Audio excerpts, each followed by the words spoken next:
And hello guys and welcome back to my YouTube channel mga kapatid. Welcome back sa One Talk PH, Luzon, Visayas at Mindanao. At ito na ang pinakamainit na balita.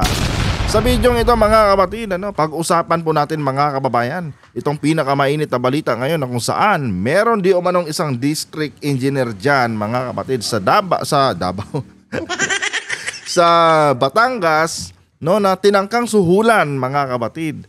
Itong anak ni Senator Loren Legarda na si Congressman Leandro Libiste para daw harangin mga kapatid itong napipintong investigasyon ng House of the Representatives mga kababayan sa mga flood control projects ng gobyerno dyan po sa 1st District ng Batangas. Pero mga kapatid, ito po ang naging problema. Imbes na hangaan mga kapatid ng ating mga kababayan itong si Congressman, nagkaroon pa ito mga kababayan ng iba't ibang mga spekulasyon. May mga nagsasabi kasi mga kapatid na ito daw ginawang ito ni Congressman ay planado at diversion tactics lang daw. At ito daw si District Engineer mga kapatid ay biktima lang daw ito. Ginamit lang daw bilang fall guy itong si District Engineer para ma-divert mga kapatid or malihis yung issue patungkol nga dito sa mga congressman na dawit ngayon sa mga korupsyon na nangyari sa flood control projects ng ating gobyerno. At meron din nagsasabi mga kababayan na propaganda lang daw ito ni Congressman Leandro Libiste para daw bumango mga kapatid itong kanyang pangalan. Pero mga kababayan, honestly hindi ko po talaga kilala itong si Congressman Leandro Libiste. Kaya ni-research ko mga kapatid itong kanyang profile. So doon ko nga napag-alaman na anak pala siya mga kababayan ni Senator Loren Legarda kay dating governor, kung di ako nagkakamali, anak po siya ni Senator Loren Legarda kay dating governor Libiste mga kapatid, kung saan nagkaroon din ito ng issue noon patungkol doon sa kanyang aid ba mga kapatid, kung tama yung pagkakarecall ko, aid na ginorgor di umano ng nasabing gobernador. So hindi pala basta-basta mga kapatid itong si Congressman Libiste. Dahil mga kababayan, sa mga hindi po nakakaalam, bigating pangalan pala mga kapatid itong mga Libiste dyan sa Batangas. Davao ako ng Davao At hindi lang yan mga kapatid, kilala din sila sa kanilang political dynasties. Bigatin nga mga kababayan at hindi basta-basta. Kaya noong napanood ko mga kababayan yung balitang ito, nagtaka ako mga kapatid. Bakit kaya ganito ang naging action ni Congressman? Ako mga kababayan, naniniwala ako Pero bago pala lahat mga kapatid, huwag niyong kalimutan na i-like ang ating video para i-share pa po ni YouTube sa iba pang hindi pa nakakapanood. Ako mga kapatid, naniniwala po ako sa kasabihang, if the price is right, why not? Naniniwala ako mga kababayan, and it applies to all mga kapatid. Sa kahit anong aspeto ng ating buhay, ina-apply po yung kasabihan na yan. Pero bago tayo mapunta dyan mga kapatid, basahin muna natin yung naging buod ng kwento, kasi ni-research ko mga kababayan yung buod ng kwento nito para mas mabilis kong maintindihan. So ayon nga dito mga kapatid, ginamit ko ang ChatGPT mga kapatid para ma-summarize, mabilis ma-summarize yung kwento, kasi pong article by article ang haba. Dami ko pang hahanapin. So ayon dito mga kababayan, isa di manong DPWH District Engineer ng 1st District ng Batangas na kinilalang si Abelardo Calalo, ang inaresto noong nitong August 2025 mga kapatid dahil sa umano'y pagtangkang magbigay ng suhol kay Representative Leandro Legarda Libiste. Para saan ang suhol? Ito ang sabi mga kapatid. Layunin daw nitong pigilan ang investigasyon ng Kongreso hinggil sa anomalya sa flood control project sa nasabing distrito. Ang purpose daw nitong ni District Engineer kung bakit gusto niyang suhulan si Representative Leandro Libiste mga kapatid is para daw pigilan ni Congressman yung napipintong investigasyon ng House of the Representatives mga kapatid dyan po sa mga flood control projects sa 1st District ng Batangas. Ngayon mga kababayan, ito pa ang pinaka tawag ito, masasabi kong crucial part mga kapatid, na kung saan dito ako nagkaroon ng maraming question mark sa aking isipan. Ayon kasi dito mga kapatid, ayon sa mga ulat, ang halaga ng suhol ay nasa halos 3.2 million.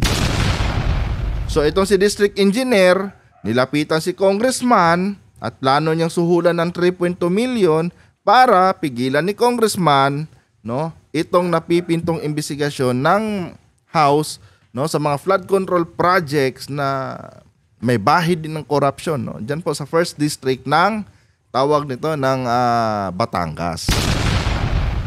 So, noong nabasa ko mga kapatid kung magkano ang offer ni banker, nagulat ako mga kababayan. 3.2 million mga kapatid. Nako, sabi ko patay. Kaya sumagi ulit sa isip ko yung kasabihan na if the price is right, why not? Diba? Pero inyo mga kapatid, eto para mas maintindihan nyo mga kababayan. Itong si Representative Leandro Libiste mga kapatid, ay anak po siya ni Senator Loren Legarda. Mabigat mga kapatid, di ba? Anak ng senador. At hindi lang 'yan, no? Yung kanyang ama, no, ay dating gobernador. At itong kanilang angkan mga kapatid ay kilala po diyan sa lugar ng Batangas. Nire-respeto mga kababayan. Maliban diyan, no, kilala din sila pagdating sa political dynasty. Diba? Kilala sila. So, hindi sila basta-bastang tao, mga kapatid. Tapos, itong tanga-tangang engineer, mga kapatid, ng DPWH, basta-basta na lang, inoferan, mga kababayan, itong si Representative, tawag dito, Libiste, ng 3.2 million lang. Oh. Kung ako, no? Kung ako, mga kapatid, sa kalagayan ni Congressman, tapos may engineer sa akin na lalapit, susuhulan ako ng 3.2 million, baka sinampal ko pa siya mga kababayan, ng doble dito sa dala niyang pera. Oo, mga kapatid, ganun talaga gagawin ko. Bakit kamo? Iniinsulto niya ako mga kababayan. Kumbaga, siguro sabi ni Congressman sa isip niya, gago to Wala ka ba respeto sa akin? Kilala kami. Bigatin yung angkan ko. Bigatin yung nanay ko. Tapos, lalapit ka sa akin para suhulan ako ng 3.2 million lang. Oh, para harangin ko yung napipintong investigasyon ng House of the Representatives sa mga ginawa niyong corruption sa flood control projects ng gobyerno dito sa District 1.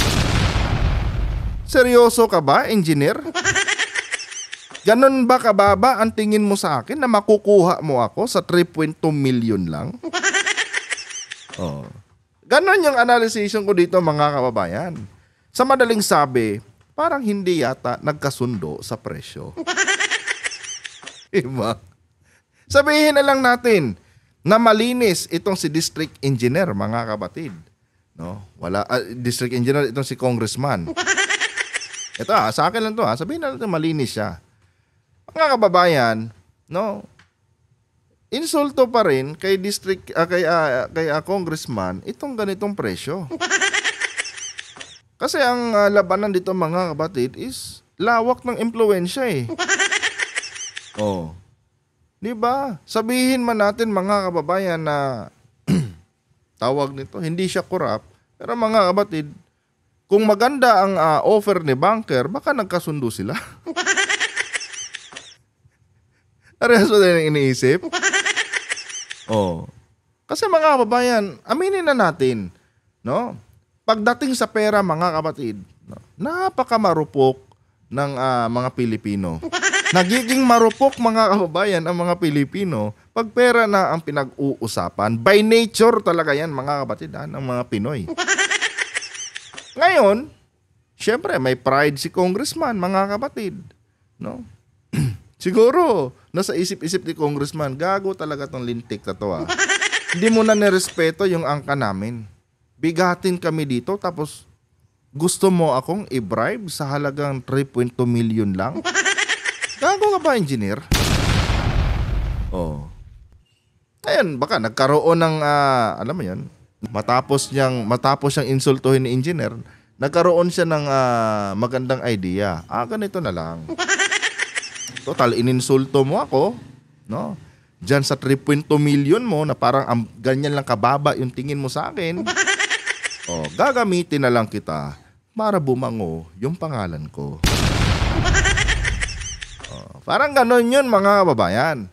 Kaya, imbis na mag-demand si congressman na hire banker, ang ginawa na lang ni congressman, ginamit na lang niya itong kabobohan ni district engineer para bumango yung kanyang pangalan.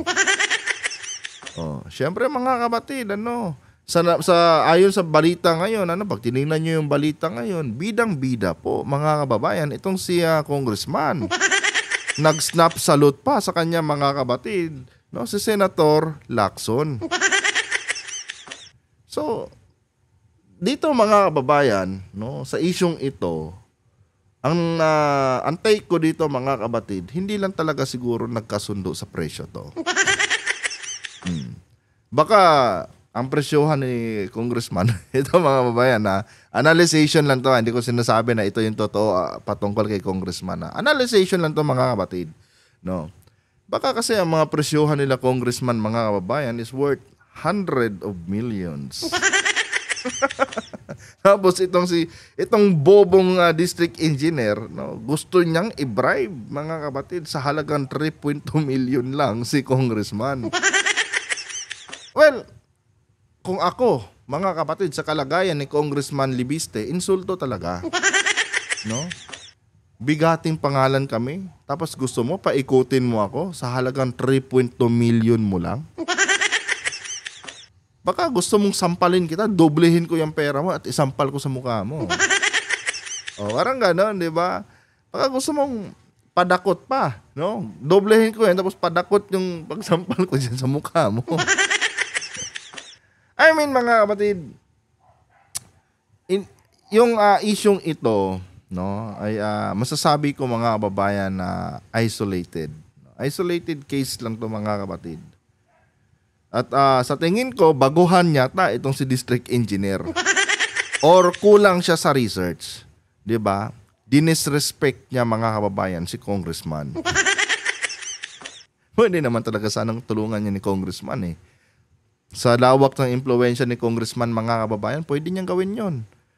Base sa kanyang record, base sa kanyang backgrounds, mga kapatid, bigatin yung kanilang pamilya at may mga connection din. Pwede talagang gapangin sana yan ni congressman. Kanya nga lang, mga kababayan, ininsulto siya, ni district engineer. 3.2 million. Bobo ka ba? Gusto mo saluhin ko yung mga kabalbalan nyo sa halagang 3.2 million? Matapos kayong kumita dyan ng billion-billion sa mga flood control projects, bibilhin mo lang yung pagkatao ko sa halagang 3.2 million? Tanga-tanga ka talaga. Kaya, ang final thoughts ko dito, mga kapatid, hindi nagkasundo sa presyo to. Diba? Or hindi nagustuhan ni congressman yung presyo. Hindi niya nagustuhan yung presyo, mga kababayan. Kaya ginamit na lang niya, pinakinabangan na lang niya itong ginawang ito ni engineer. At least dito, win-win situation siya. 'Di ba? Kasi sinuplong na niya, which is yun naman talaga ang tamang gawin. The same time, bumango pa yung kanyang pangalan. It's all about politics, mga kapatid. Anyway guys, maikli lang tong video na to. Kung nagustuhan nyo po ang ating content, huwag kalimutang i-like ang ating video ngayon para i-share pa po ni YouTube sa iba pang hindi pa nakakapanood. So kaya, mga kababayan, ano sa tingin nyo? Parehas ba tayo ng iniisip, mga kapatid? And paglilinaw lang hindi ko sinasabi, mga kababayan, na ito nga yung nangyari kung bakit sinuplong ni Congressman itong si Kuan, itong si engineer. No, ito po ay analyzation ko lamang mga kapatid. No, kung hindi ko sinasabi na dapat itong paniwalaan, pero nasa sa inyo na po 'yan kung agree kayo sa opinion ko dito. Hanggang dito na lang. Adios.